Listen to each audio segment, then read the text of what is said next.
Da outra que tem outro mix.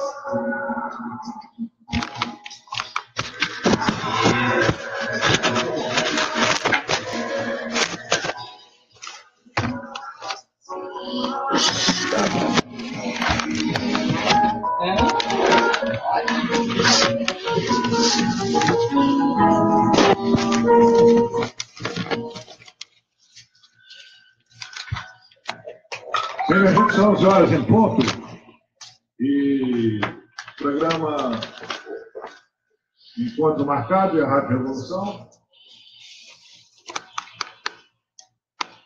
especial deste domingo, 11 de março, vai conversar já com... Bem, diversão.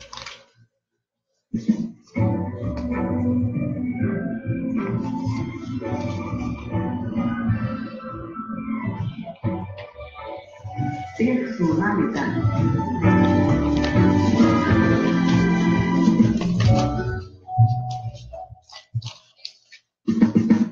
Vamos cumprimentando inicialmente a nossa companheira Ayala Rosana, responsável direta e indireta, contundente, da presença do candidato a Rei Momo também, né? Ele foi candidato a Rei Momo aqui em 2000, para o Carnaval de 2018. Quem é ele? Ayala Rosana.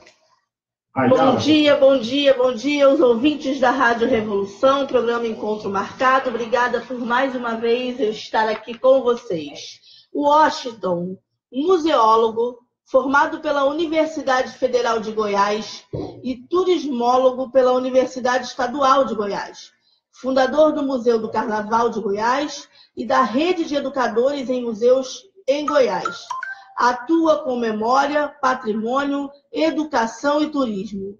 Professor e tem colaborado na formação técnica de profissionais.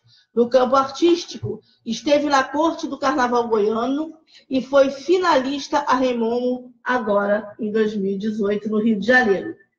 Seja bem-vindo, Washington. Bom dia, Ayala. Bom dia a toda a equipe. Bom dia, Rádio Revolução, a rádio que é louca por você. Bom dia, cidade do Rio de Janeiro. Bom dia, Washington. É um orgulho como cooperadora e colaboradora da Rádio Revolução receber alguém que vem do centro do território brasileiro nos contar, já inicialmente,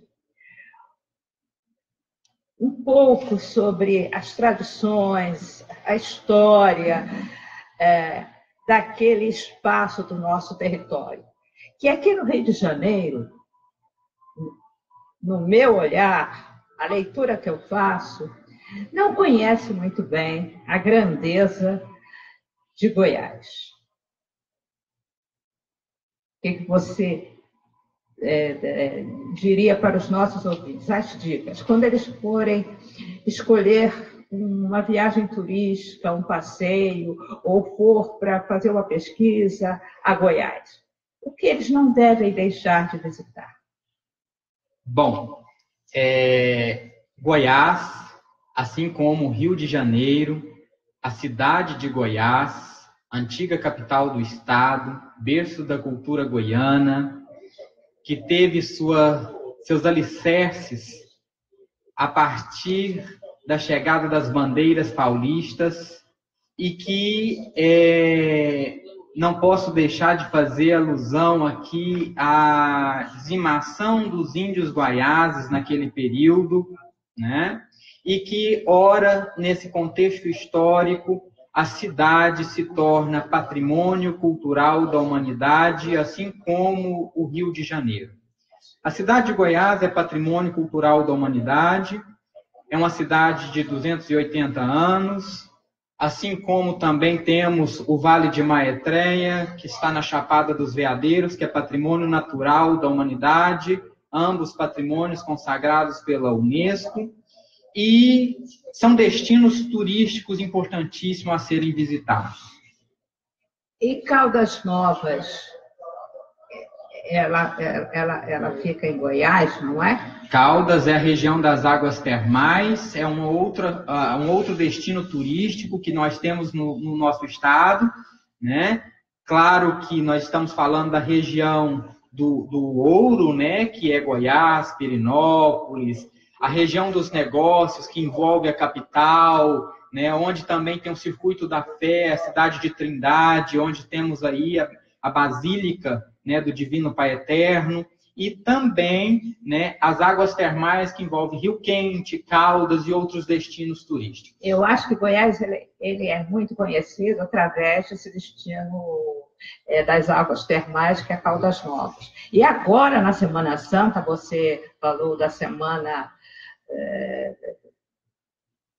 Pirenópolis, né? Sim. É a cidade onde acontecem muitas atividades religiosas durante a Semana Santa, ou a outra cidade? Tanto Pirenópolis como outras cidades do interior, a cidade de Goiás, por exemplo, que tem a Semana Santa representada aí no dossiê de tombamento pela Unesco, né, com todo um arsenal de programação que já iniciou com a Semana dos Passos, perpassa pela Semana das Dores e depois a Semana Santa, com os tríduos, as celebrações, a própria procissão do fogaréu, que representa aí a busca do Cristo, né, a prisão do Cristo, que é na madrugada de quinta-feira, da quarta para quinta-feira santa, né, os cantos do perdão, que vai representar aí aquela questão não só, né, da dor, né, mas também da relação do fiel para com esse período,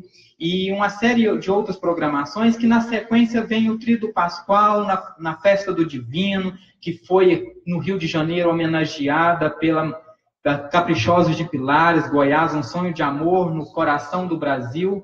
Salve a Festa do Divino, né, que é o ícone, um dos ícones da cultura goiana, a Festa do Divino, que tem sua origem aí com a chegada da coroa doada por Dom Pedro para essas festividades populares no sertão do Brasil. Bem, a vivência do Washington é muito múltipla culturalmente. Há muitos assuntos para nós tratarmos, porque há o lado museológico, né? O universo museológico que ele conhece, o universo turístico. E vamos, então, agora dar uma comentada nesse universo museológico brasileiro, né? Porque no dia 18 de maio, dia da luta antimanicomial, se comemora o Dia Internacional dos Museus. E o que é o museu para o brasileiro? Ainda algo que é uma coisa que são pessoas assim, da terceira idade que gostam de frequentar, coisa velha, coisa antiga, não soma ao conhecimento, mas essa visão vem mudando. Então, vamos comentar sobre isso. Qual é o seu olhar para isso? Bom, não posso deixar de mencionar, né, e fazer aqui as saudações ao Museu Nacional, com seus 200 anos, os 200 anos de museologia brasileira, com a criação do primeiro museu no Brasil, que é o Museu Nacional, que foi enredo da Imperatriz Leopoldinense, né, que foi ícone aqui no Carnaval Carioca. O Museu Nacional, que eu mais uma vez estive visitando essa semana, na semana de integração do programa de pós-graduação em Museologia e Patrimônio da Unirio, e quero agradecer toda a equipe, parabenizar pela conservação, pelo cuidado, zelo com essa memória, não só do museu, mas também de coisas belíssimas que estão ali, que chegaram para o Brasil, como sarcófagos, né, as múmias, e vários outros elementos, né, a coleção de borboletas, né, a coleção de invertebrados, vários outros contextos da nossa história cultural que perpassa pelo campo museológico. E aí é interessante quando você menciona essa relação com o museu e a luta antimanicomial. a gente tem o Dia Internacional dos Museus, que, por coincidência, né, perpassa pelo Dia Nacional de Luta Antimanicomial. E estar aqui hoje, dentro desse espaço que foi um espaço de tortura, um espaço de luta pela doutora Anice da Silveira, e hoje ter um museu, né, que referencia essa história, esse trabalho belíssimo que a doutora Anice desenvolveu. Foi um filme que eu assisti antes de me mudar para o Rio de Janeiro, em 2017, para cursar o mestrado em museologia, e me emocionei muito ao chegar aqui hoje no estúdio, no complexo do Instituto, né, Municipal de Saúde, né, Manicomial, né, no Instituto de Saúde Mental, né, e é interessante entender que o museu não é um local de coisas velhas. O museu é um museu vivo. O museu é algo que ele tem vários sentidos. O principal guardião da memória somos nós, seres humanos. O maior patrimônio é o ser humano. E claro que, como o maior patrimônio, nós também guardamos e criamos patrimônio, né? E aí, no papel de turismólogo, que define, né, um produto turístico, e no papel de museólogo, que faz, né, a salvaguarda desse produto enquanto patrimônio, né? E aí entra não só o acervo, mas o museu como objeto, né, museal. É importante entender que a gente tem várias facetas, né, vários tipologias de museu. E o museu mais hoje, né, muito ouvido falar, o museu vivo, né, aquele museu que interage com a realidade, um museu que interage com a cultura, que interage com o seu público, né? É claro que a gente vai ter muitos, né, aqueles museus mais ortodoxos, aqueles museus históricos, né, muito narrativo, historiográfico, ou às vezes aquele biográfico, claro. O museu de arte, que vai ter um outro contexto, né? O museu carnavalesco, que de memória carnavalesca, que é um museu também que tem uma sua mutação, porque a cultura carnavalesca, ela sofre mutação. Washington, com licença, o Centro de Memória do Carnaval, ali na Avenida Rio Branco, eu não sei se você conhece, já ouviu falar do Centro de Memória do Carnaval, que fica no prédio da Liga das Escolas de Samba. Sim. Foi fundado por Dr. Irã Araújo, que era um médico e diretor carnavalesco e diretor cultural da Liga das Escolas de Samba, porque ele armazenou um material muito rico, que ele não tinha mais espaço para guardar esse material, e o capitão Guimarães prometeu para ele que iria criar um centro de memória, e criou. Então, ali também é um espaço em que pesquisadores do mundo todo vêm para conhecer, marcando a visita, o maior festejo aqui do Rio de Janeiro, da nossa cidade, que é o Carnaval. Mas, continuando, aí desdobra mais essa questão do museu, né? E é interessante porque a gente pensa várias formas, né? E a gente remete à origem da museologia, e a gente tem os gabinetes de curiosidades, né? Aquele local que era cheio de objeto, do chão ao teto, aquela coisa assim que você não sabe o que tem dentro, né? Uma caixinha de surpresa, né? E o museu é uma caixa de surpresa, né? Porque não tem coisa melhor do que você chegar no museu e ser encantado, né, por aquilo que está ali dentro, a partir da visitação, do mediador, da equipe, da proposta que é posta ou é dada pela missão do museu. Isso é muito legal, né?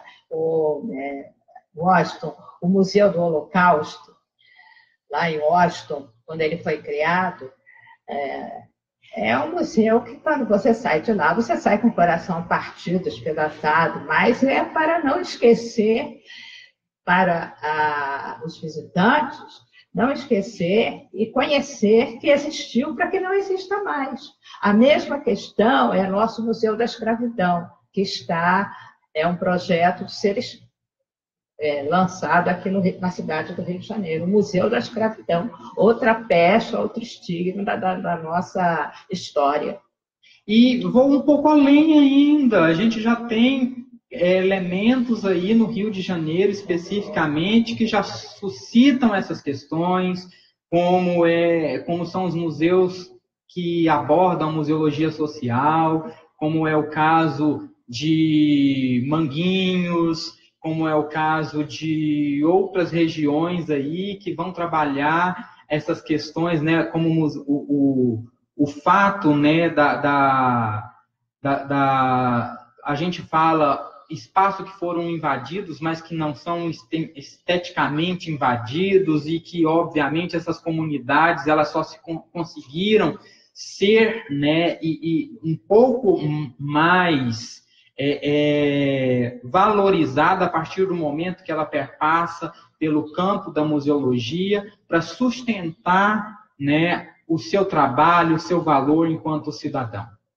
E os ecomuseus, nós temos aqui no Rio, na Ilha Grande, por exemplo, Ilha Grande, né? Santa Cruz, o Ecomuseu.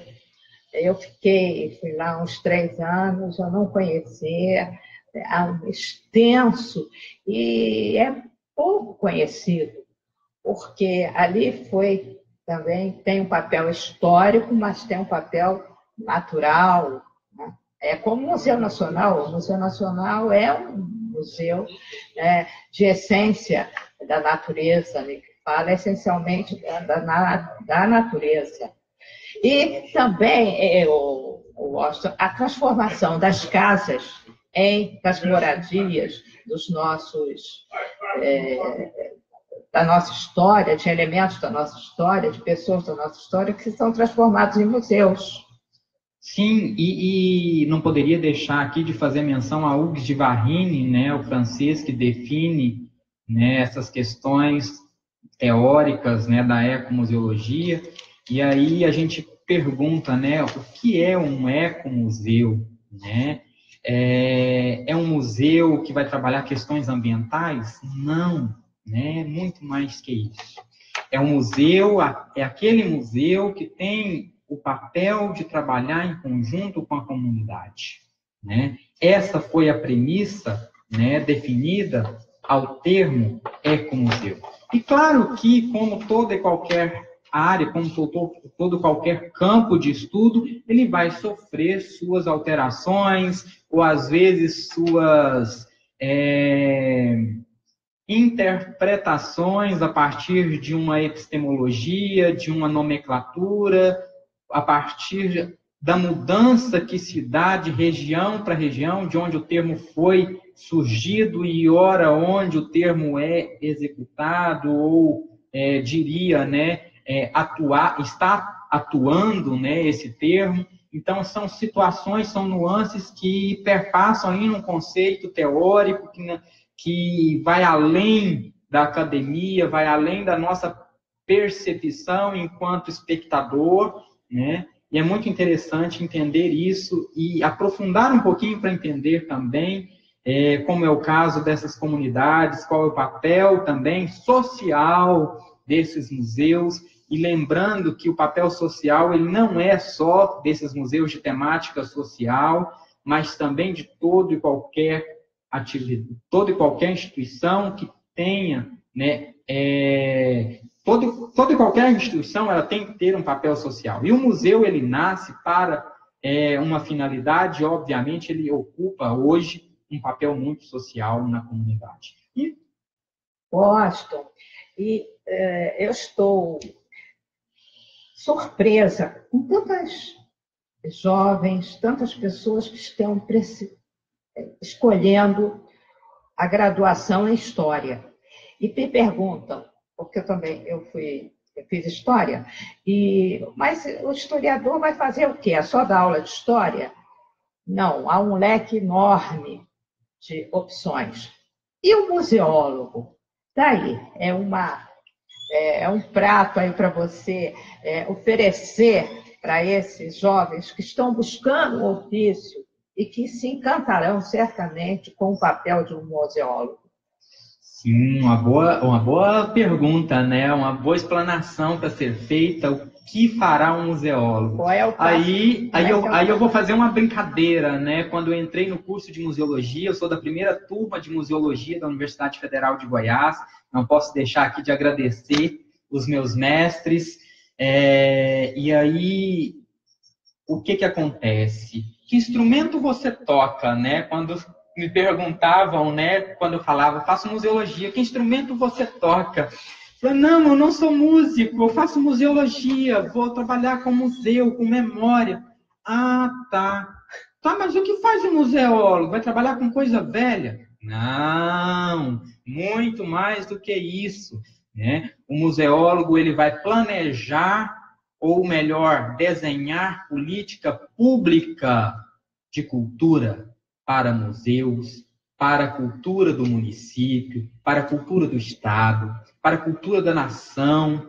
Ele vai definir, né, nuances no âmbito cultural. Ele vai trabalhar especificidades, ele vai trabalhar com museus nas suas várias facetas, museu de arte, museu biográfico, museu casa, museu histórico, museu de temática carnavalesca, museus e museus, né? E como fazer museologia? Tem faculdade? Sim, e aí a gente tem, não só tem a faculdade, como também no Rio a gente tem, né, pela Unirio, né, a primeira faculdade de museologia, né, o primeiro curso de museologia, ele nasce no Rio de Janeiro, no Museu Nacional, e depois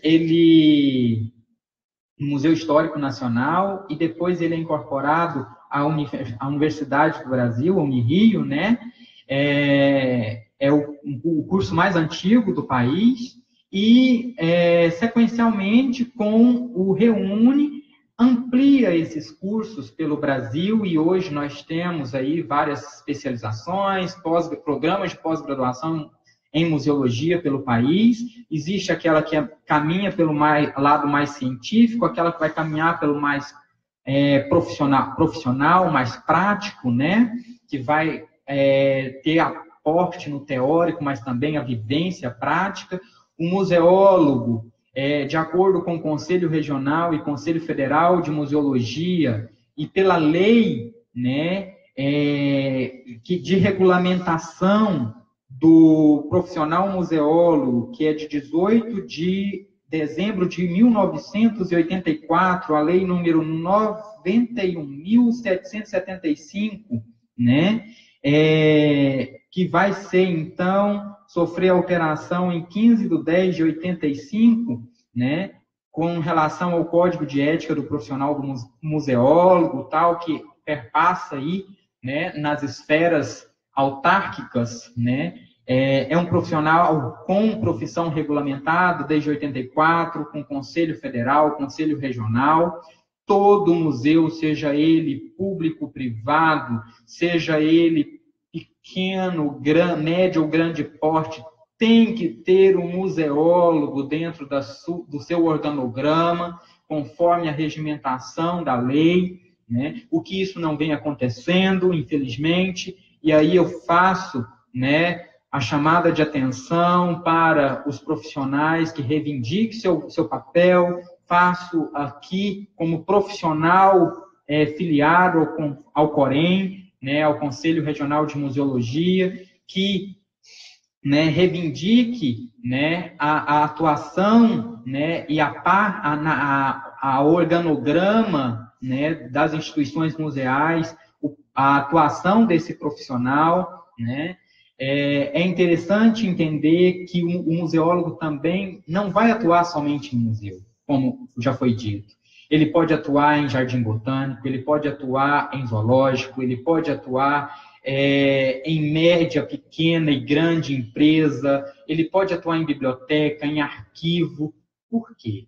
Porque é uma gama de atuação, né? A museologia, que está dentro da área da ciência da informação, né? é uma gama de atuação que é premissa e é papel do museólogo, que é ensinado dentro da Escola de Museologia.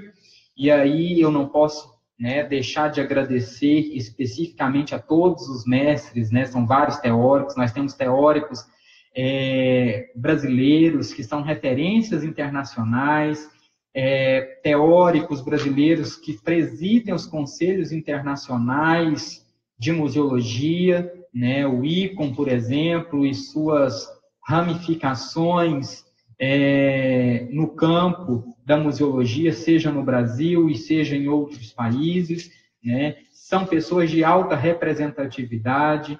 Não vou aqui citar nome para poder não fazer nenhuma alusão a um ou menosprezar outro, mas aqui eu quero agradecer esses mestres, os quais a gente está sempre bebendo nessas fontes para, então, proliferar esse saber. Museu e turismo também se entrelaçam.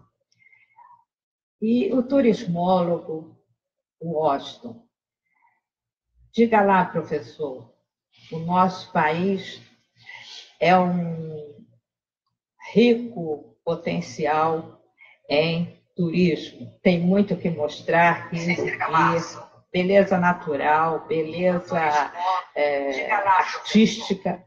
Nosso país, porém, estamos ainda tão atrasados em relação a outros países que também tem muito que mostrar, mas o Brasil é de uma variedade turística, né? Em vários aspectos. É o turismo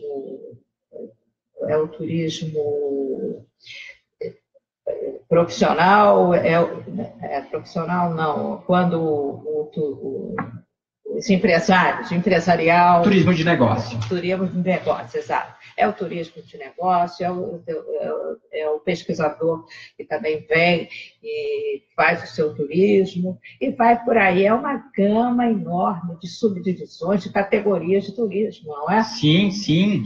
E, claro, eu gosto muito de fazer alusão à capital goiana, né? Goiânia, né, que tem o maior complexo Art Deco do mundo, superando Miami Beach, né? Um arsenal que agora vai receber no mês de maio o Festival Nacional de Art Deco. Então, eu quero agradecer de antemão a equipe do festival pelo convite, o qual eu vou estar falando no festival, apontando, né, questões do Deco com aporte na museologia, e deixar bem claro, eu gosto de fazer essa menção, por quê? Porque muitas das vezes a gente acha que, para mim conhecer o Art Deco, eu preciso ir em Miami. E não. Nós temos Goiânia, que é referência do Deco, nós temos Belo Horizonte, capital mineira, que também tem, né, sua referência no Deco, e outras cidades do interior, né, do Brasil, que também tem sua referência no Deco, né? O Deco que nasce com um estilo, né, de adereço e depois perpassa pelo mobiliário, e aí chega no Brasil com referência arquitetônica e toma essa proporção que a gente está comentando aqui hoje, né? E o turismo e a museologia está muito entrelaçado. Às vezes a gente vê muito uma briga entre turismólogo e museólogo e tal, e eu me orgulho em fazer essas menções pelas minhas duplas formações, ser turismólogo e ser museólogo. Então eu entendo bem o que eu estou falando, ser turismólogo vindo da prática, né, da vivência mercadológica, da vivência do turismo, passando pela gestão pública e depois chegando na academia e indo à docência e, obviamente, a museologia da mesma forma. Eu costumo brincar. Fui receber o título recentemente pelo Dia do Museólogo no Legislativo da cidade de Goiás, e onde eu fui, né, consagrado ali naquela sessão solene também como eterno rei Momo da antiga capital do estado. É interessante, né, uma pessoa em vida receber um título de eterno, né? É até engraçado falar isso, mas assim, é muito gratificante, porque homenagem ela tem que ser feita em vida. E não adianta a gente querer homenagear, chorar, derramar lágrimas póstumas e esquecer que o maior patrimônio nosso está aqui, no momento em que a gente pode dialogar, que a gente pode contextualizar e fazer menções e fazer alusões e confrontar no sentido de debater, de polemizar ideias, né? Proliferar como se fosse uma colmeia, né? Porque esse é o símbolo de uma universidade onde eu me formei em museologia. A referência é a colmeia, né? Então, eu não podia deixar de fazer essa alusão, porque é essa referência que eu tenho, e esse é o papel social da museologia, esse é o papel social do profissional, e é esse o papel que eu vejo que vocês aqui também, como agentes sociais da comunicação, fazem. Washington, e a cadeia produtiva do turismo também é muito vasta. O potencial que um turismólogo tem, ele perpassa por várias categorias, né? Isso é outro desconhecimento dos estudantes de turismo. Eu vou fazer turismo, mas eu só vou levar grupos para visitar museus, eu vou levar grupos para práticas de ecoturismo. Não, existem outras, né, atividades que você pode exercer como turismólogo. Sim, o papel principal do turismólogo é planejamento, né? Ele vai ser turismólogo, seja ele tecnólogo ou bacharel, é para planejar e ser um gestor. Obviamente, ele vai pensar políticas públicas, né, concomitante. E quando se passa na ideia de fazer turismo, de fazer uma formação em turismo, as pessoas perguntam: nossa, agora você vai viajar a beça, né? Você vai fazer turismo. Né? Foi a primeira pergunta que eu ouvi quando eu decidi fazer turismo. E tem que falar várias línguas. Claro. É interessante que tenha um idioma, e não porque eu vou fazer turismo hoje é uma necessidade, né? É uma necessidade. É a mesma coisa de fazer uma formação, uma pós-graduação, um mestrado, um doutorado. No Brasil, a gente tem um conceito que fazer mestrado, doutorado é para ser professor.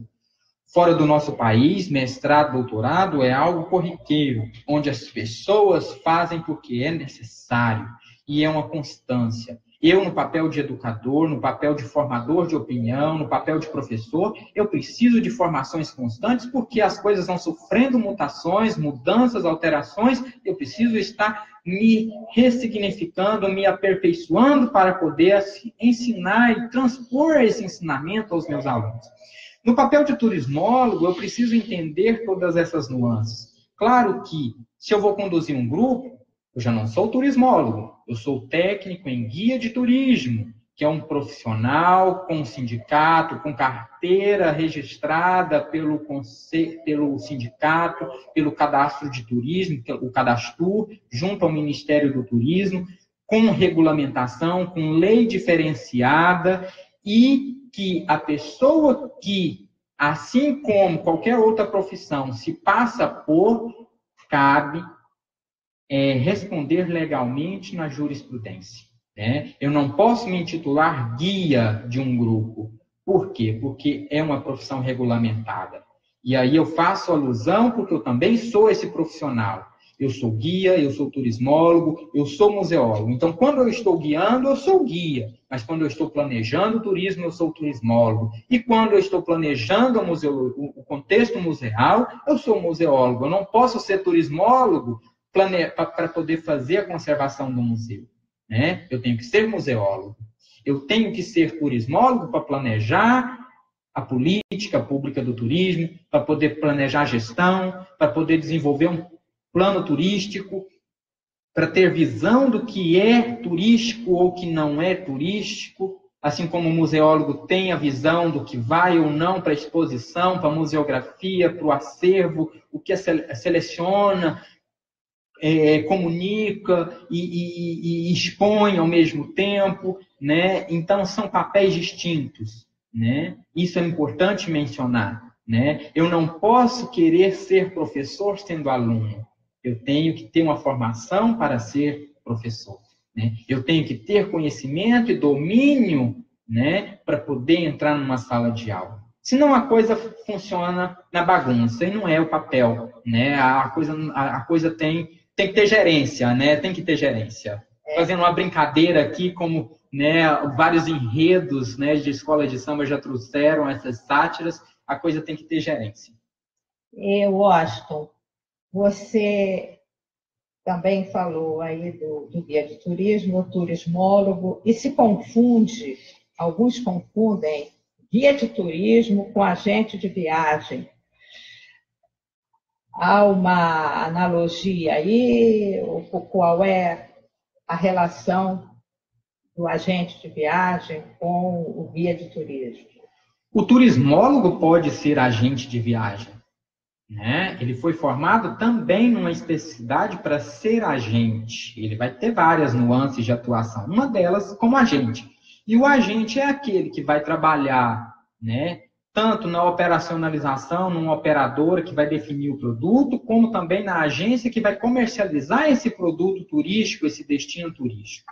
Aí entra o guia para executar o roteiro turístico, né? É uma cadeia que a gente chama de cadeia produtiva do turismo, né? Como toda e qualquer profissão tem a sua cadeia, né? Na museologia, por exemplo, a gente tem, né, o museólogo documentalista, que é aquele que vai fazer a documentação do acervo, o museólogo conservador, que vai fazer a conservação, que tem um papel mais específico de conservador, nem sempre precisa ser museólogo, ele tem formação em conservação e restauro, né, mas muitas das vezes ele tem uma dupla formação, e assim sucessivamente, né, o museólogo que é especializado em museografia, em expografia, né, uma dicotomia aí, né, uma formação que vai trabalhar mais o processo da exposição.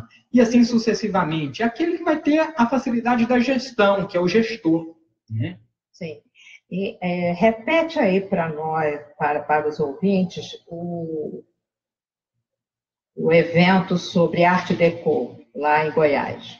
Bom, o evento vai acontecer na capital goiana, né? É um festival que vai acontecer em meados de maio, é um festival de arte deco, já está aí sendo divulgado na rede social, e graciosamente eu fui convidado para fazer parte da equipe de palestrantes, e você seria o palestrante que vai mencionar essa questão do patrimônio, do deco com a museologia.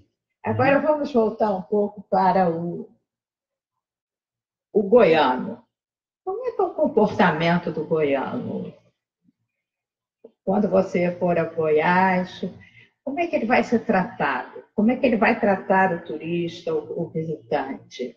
Ele é mais caladão? Ele é comunicativo? Como é que é o comportamento do goiano, o médio, né?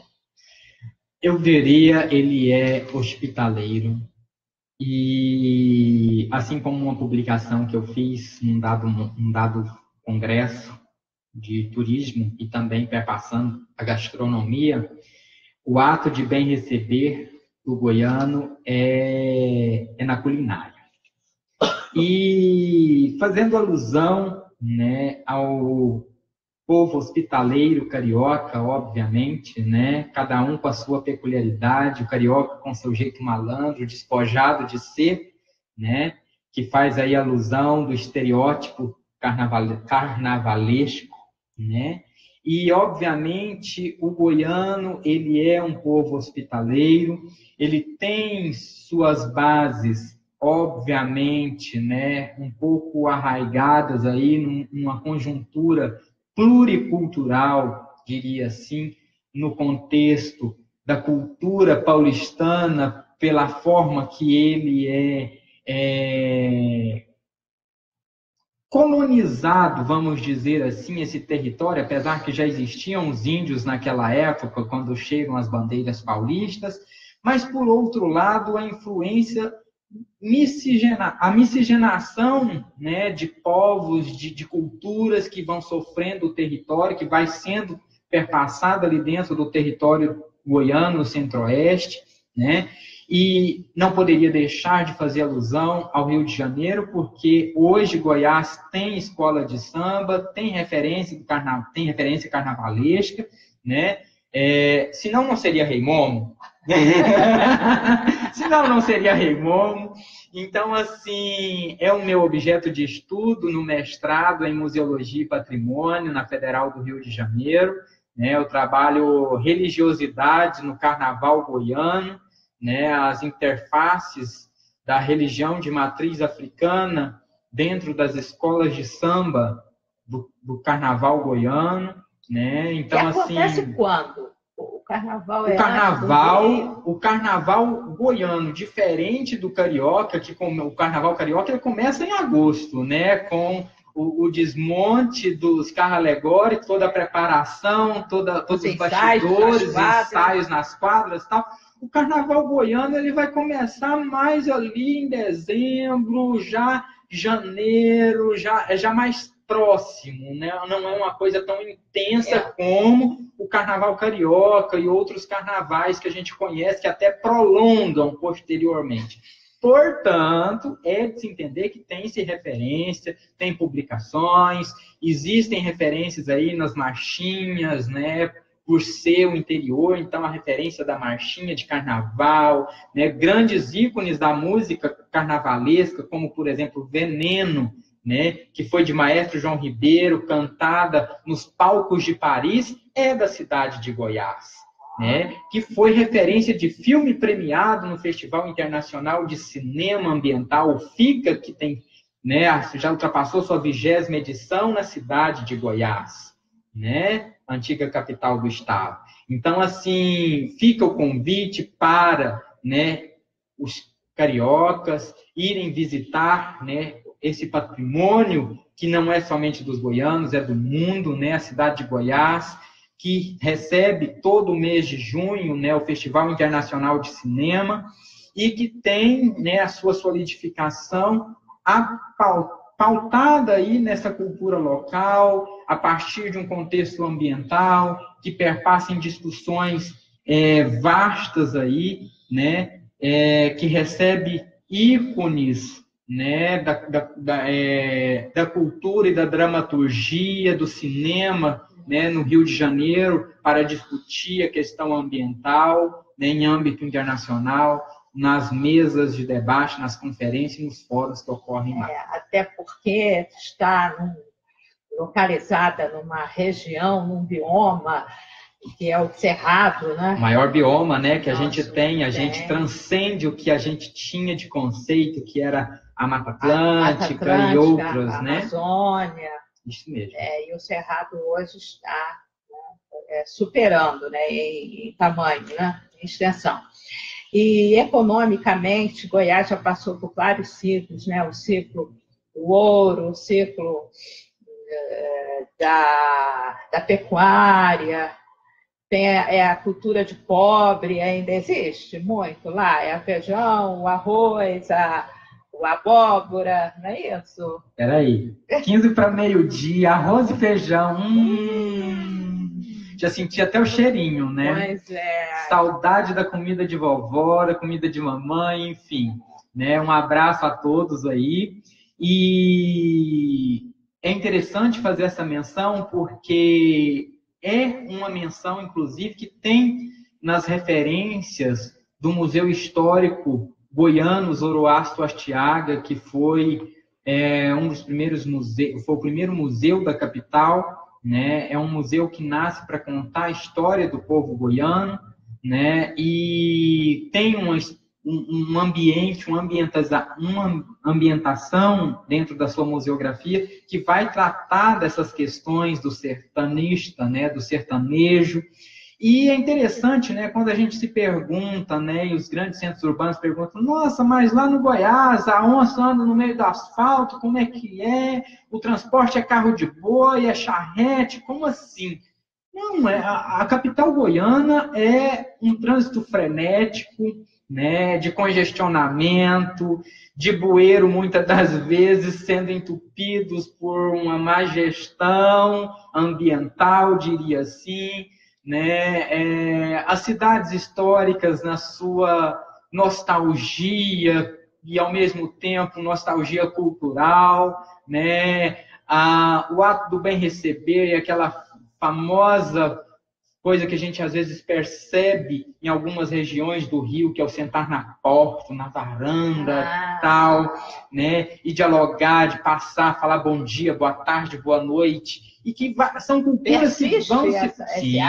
Sim, muito. E até mesmo na capital ainda se persiste de passar e cumprimentar, é muito corriqueiro, né? É uma capital nova, né? Que está aí nos seus 80 anos, né? Então, assim... eu diria que não é a caçulinha quase, né? Antes de Tocantins, de Palmas, né? Porque Tocantins sai de Goiás, né?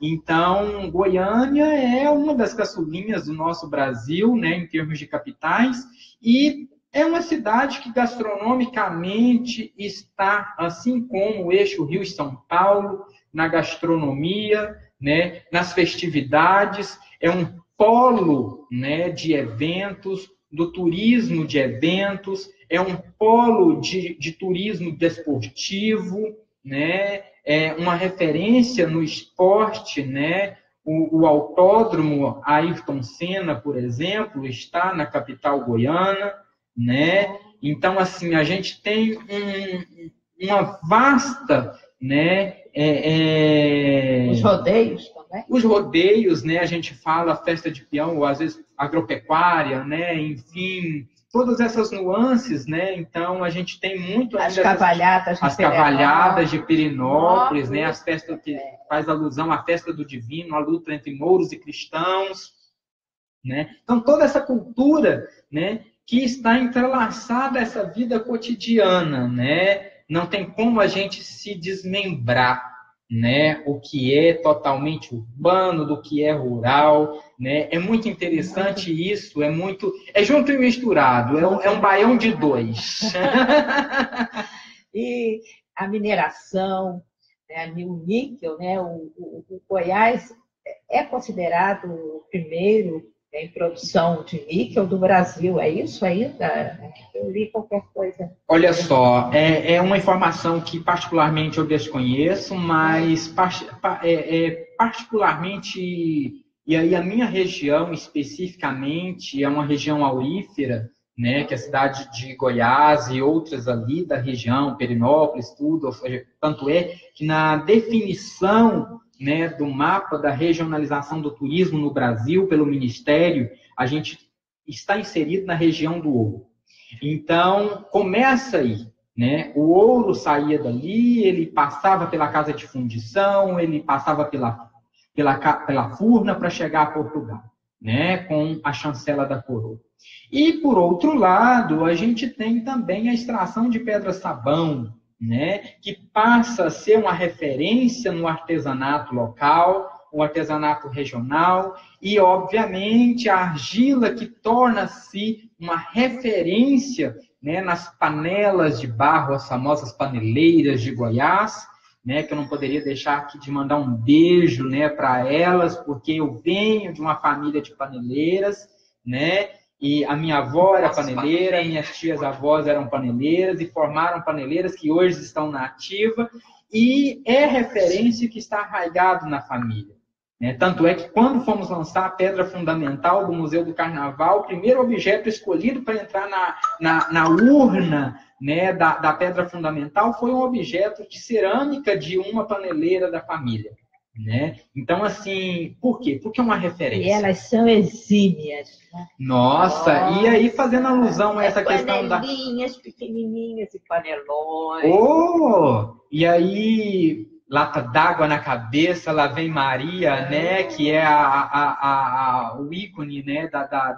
Do samba também, para poder fazer essa alusão da carregada de água para abastecimento das casas dos seus senhores, dos coronéis, a partir das águas dos chafarizes, que tinham suas canaletas feitas em pedra-sabão, e as latas, muitas das vezes, em talhas de barro, e que tinham os seus filtros, as suas talhas na sala, né, que hoje foram substituídos por galões de plásticos, etc. e tal. Enfim, eu ainda primo muito pelo filtro de barro, amo acordar cedo, tomar uma água de uma moringa, enfim. E é interessante... Porque tem outro sabor. Claro, e não poderia deixar de mencionar aí dentro da conjuntura da cerâmica, o patrimônio imaterial brasileiro, que é a boneca Carajá, que é o ofício do saber e fazer, que é as bonecas Carajá, que vai tratar toda a trajetória do povo Carajá, que está na aldeia de Aruanã, já nas margens, né, na nossa praia goiana, que é o Araguaia, ali na divisa com Mato Grosso, né, que é a etnia Carajá, que é uma vastidão, um povo que estão em vários locais, tanto Goiás como Mato Grosso, também Tocantins, e que tem a sua referência, né, os seus estudos patrimonializados, né, a sua vivência patrimonializada, né, assim como as cestarias e outros objetos dessa cultura, que perpassa também por outras culturas, como o Craô, né, e etc. Você citou os índios guaianazes. Guaiazes. Ah, Guaiazes. Eu acho que tem Guaianazes também, né? Na verdade, os Guaiazes, né, eles vão fazer a referência ao nome Goiás. Isso. Goiás, na verdade, vem de Guaiazes. Então, os Guaiá, né, os índios Guaiá, que no plural se davam Guaiazes, né, se dá Guaiazes, a gente tem a referência para o termo do nome Goiás, que lá no período, né, colonial, quando é dado ou nascido, né, o Arraial de Santana, e que depois é erguido ao título de Vila Boa de Goiás, e que quando se torna, né, capital da província, desmembrando da província paulistana, né, ela se torna algo referência. E aí, obviamente, né, naquele período, Goiás era escrito com uma outra caligrafia, né, com uma outra menção, era G-O-Y-A-Z, Goiás, para fazer alusão às Guaiazes, né? E hoje, uma nova ortografia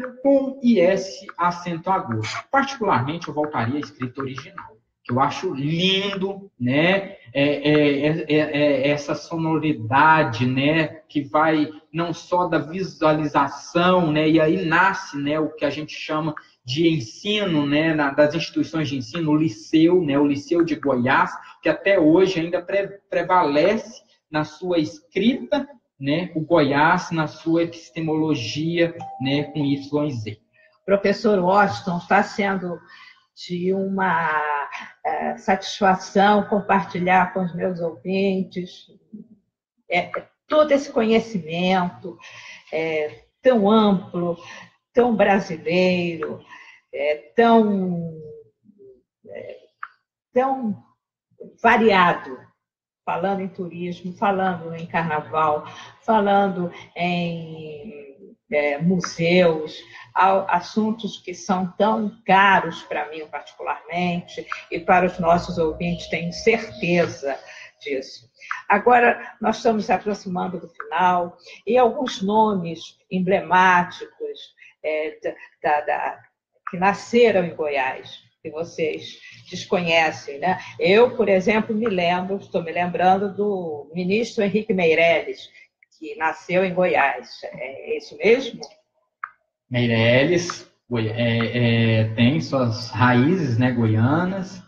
Não posso deixar aqui de fazer alusão à minha musa do carnaval, a eterna rainha do carnaval da cidade de Goiás, do carnaval goiano, Goiandira Aires do Couto, a artista das areias coloridas da Serra Dourada. São 551 tonalidades de areias nos quadros, nas mais de 20 embaixadas, né, mundo afora, que foram referência para o dossiê de tombamento da cidade como patrimônio da humanidade. Goiandira, que foi a eterna rainha do carnaval na cidade de Goiás, e que também teve uma formação, né, ginasial, e que se tornou professora, e formando aí várias outras culturas, e maestro João Ribeiro, na conjuntura musical, no contexto, né, cultural, da dramaturgia, a gente tem Brasil Bastos, né, um grande amigo, ator formado pela escola de Wolf Maia, recentemente faleceu, um grande amigo que eu tive a honra de, no ato da minha apresentação, né, do trabalho de conclusão como museólogo, ele declamou o meu epitáfio, que foi sustentação teórica de um capítulo falando sobre o contexto do carnaval, né, no estado de Goiás, perpassando aí pela relação da estada na corte do carnaval goiano. Outros ícones da cultura, como também atores da mídia aí, que são goianos, né? Murilo Rosa, que casou na igreja de Nossa Senhora do Rosário, na cidade de Goiás, que foi uma igreja neogótica, que foi erguida a partir da demolição da estrutura colonial, né? Onde os seus avós, né, que são da cidade de Goiás, casaram, e ele escolheu a cidade de Goiás para fazer o seu casamento. Naquela conjuntura ali, né, eu estive presente na época, né, eu era chefe de divisão de cultura do município e tive a honra de prestigiar toda essa questão, esse alvoroço, né, vários ícones da cultura que também já estiveram na cidade de Goiás, né? Muito obrigado, Washington. Essa primeira participação do eterno Rei Momo de Goiás. Ouvintes, é um orgulho. Este professor está nos visitando, Washington Souza. Ele vai anunciar aí os seus contatos, porque eu tenho certeza que vocês ficaram aí babando, sabe, querendo saber mais sobre o seu trabalho, sobre a sua atuação, sobre esse processo de profissionalização, tá bom? Bom, convido a conhecerem o Museu Virtual do Carnaval de Goiás, né? Jogar no Google, Museu do Carnaval de Goiás, vai aparecer lá todas as publicações, né? E desbravem nessa cultura, né?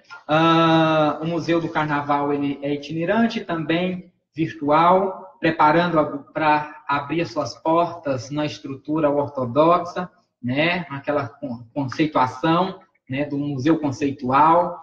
E deixo o contato do museu, né? Museu do Carnaval de Goiás, @gmail.com, né? Museu do Carnaval de Goiás, @gmail.com. E quem entrar no museu virtual vai estar lá os contatos também. Entra em contato, será uma honra recebê-los, dialogarmos, planejarmos interfaces entre culturas, né? Cultura essa que não está restrita somente a um território, a uma região do nosso país, né? A gente tem culturas magníficas que precisam ser trabalhadas e tratadas, cuidadas, zeladas. E é isso. Muito obrigado. E muito obrigado à Rádio Revolução, a rádio que é louca por você. Bravo, bravíssimo, professor Washington Souza. Nossos cumprimentos. Termina aqui a sua revista eletrônica dos finais de semana. Obrigado e até o nosso próximo encontro marcado. Nossa, a hora passou. Encontro marcado? Encontro marcado.